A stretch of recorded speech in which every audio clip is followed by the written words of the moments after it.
think I would sing like Beyonce's Listen when I couldn't reach the notes because I was a terrible singer, but I used to do that. And I think my dad was like, okay, I think she wants to do music. And he asked me, do you want to take an audition? And I was like, I don't even know if I was qualified. So I was like, is that even a question? Like, can I? Like, am I allowed to? Like, flew all the way from Melbourne to Sydney to take the audition, and I got it.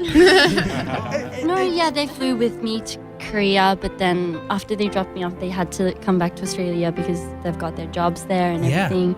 So that's when these girls became my like family, and they really, really stuck by me through all those times.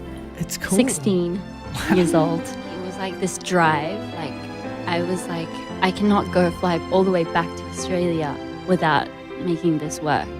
Like I felt like it was a fight against myself because it was really, really difficult, to be honest, you know, being away from family, and I was so young. I had never slept outside of my house for like more than 2 weeks, you know, at that age. Yeah. But I had to just leave, and the culture wasn't like fully like in my blood yet. So it was very difficult, but for me it was more like I have to make this work before I, like, you know, I'm never gonna leave Korea without making this work. It was more of like my drive. I was more like angry about it, like this has to work. Yeah. Like when you're kind of nervous or when you're not like totally connected to the crowd, I feel like you have a lot going through your head, like what am I singing right, or like are these people feeling it, like what do I have to do more to like you know, interact with them more, like get a lot of thoughts. But honestly, me personally at Coachella, I just really enjoyed myself. The best part of it was that we did not expect it, and I think best things come when it's unexpected. Like even in the morning of the show, I was in bed and I kind of, to be honest, was thinking, okay, maybe like tonight, there might not be like a full crowd, but still like I'm gonna have to do my best today, is what I thought.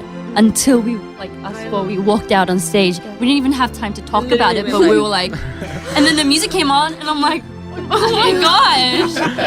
And it took me a whole hour to really figure out that everybody that was standing there was actually looking at us. They weren't there for like a different show. They weren't like faced like a different way. They were faced towards us, and it was crazy. So when we put out music, we don't really always go, okay, this has to be like the next big thing. This has to hit numbers. We don't like count them and like, you know, wait for them to like rock up. It's like usually we really work hard on what we want to present as a group. And so once we put it out there, especially because music videos is a really big part of our, you know, like the thing that we do. Right. We put a lot of effort into it. So just seeing that come out in numbers, it's very rewarding, and of course we're very, very flattered about it. I think it's, but like, you know how people say after you go on a stage where you feel like you really interacted with the crowd, it lasts for a long time and it's really addictive. I totally experienced that this time. So after the show, we drove back to LA and we were at our hotel room, and I remember I just had to keep replaying it over in my head, like again and again. And it was like, that was like the best feeling I've ever felt in my 22 years of existence. It's really, really surreal. Like it's so like life-changing. I loved the whole experience. It's like so beautiful, and everybody is just amazing. Like everyone in the crowd.